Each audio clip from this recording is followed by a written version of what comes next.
요즘 저를 찾아주시는 환자분들 중에서 자연스러운 코를 원하시는 경우가 굉장히 많은데요. 오늘은 자연스러울 수밖에 없는 무보형물 코성형에 대한 궁금증과 무보형물 코성형이 가능한 케이스에 대해서 알아보는 시간을 가져보도록 하겠습니다. 안녕하세요. 프리미어 성형외과 장미준 원장입니다. 파트 1.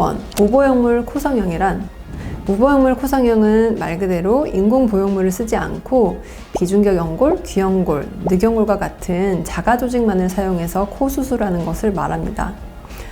처음 들었을 때 실리콘을 쓰지 않으면 무조건 좋은 거 아닌가? 하는 환자분들이 계시지만 누구나 자기 연골만으로 코 수술을 진행할 수 있는 것은 아니며 실리콘을 사용한 코 수술이나 자가조직 코 수술 장단점이 명확히 존재하기 때문에 오늘 컨텐츠를 통해서 정확히 알려드리려고 합니다.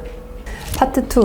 무보형물 코성형이 적합한 경우는 첫 번째로는 콧대는 어느 정도 높이가 있지만 코끝이 낮아서 전체적인 코 모양이 낮아 보이거나 짧아 보이는 고민이 있는 경우에 해당되겠습니다. 이 경우 코끝을 높이면서 코 기둥이라고 불리는 비주의 각도만 조절해 주어도 전체적인 코 모양의 개선 효과가 있을 수 있는데요.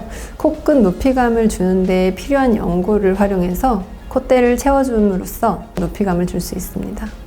두 번째로는 매부리 코인데요.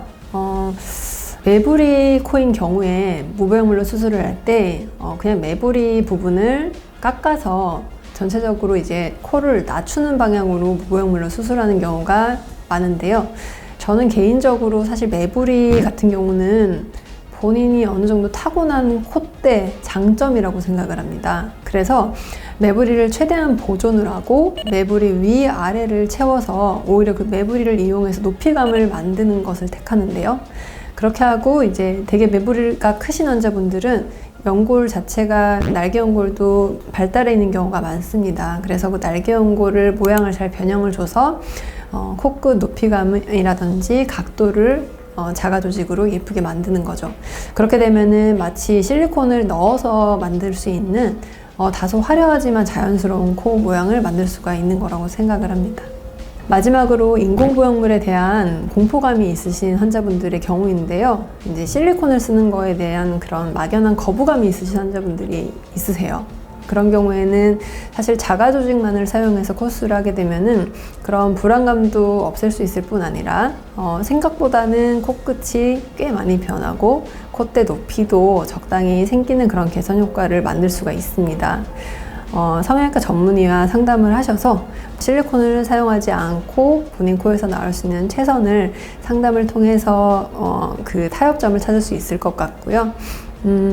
막연히 이제 실리콘 쓰는 게 그냥 싫으신 환자분들 같은 경우는 그걸 공포감을 가지시고 하기보다는 적당히 본인 자가 조직을 이용해서 만들 수 있는 코 모양을 상의해서 결정하시는 쪽을 저는 추천을 드리고 있습니다.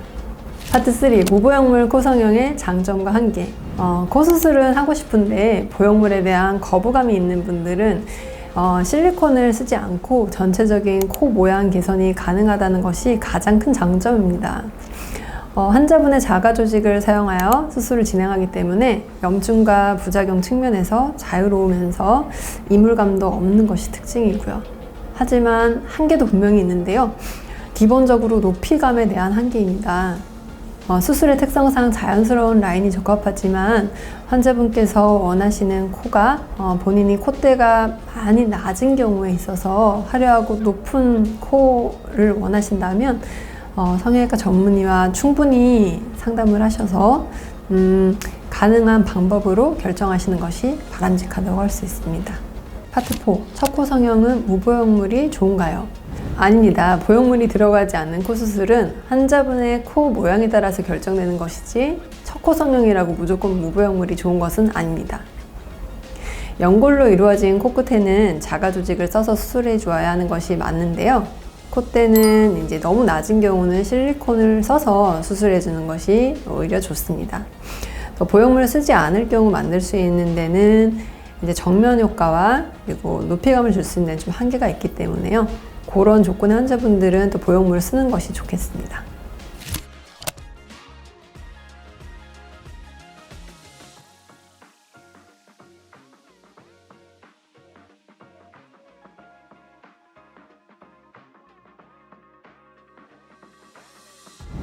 오늘은 무보형물 코 성형에 대해서 궁금증을 해결하는 시간을 가져보았는데요. 도움이 되셨다면 구독과 좋아요를 눌러주세요.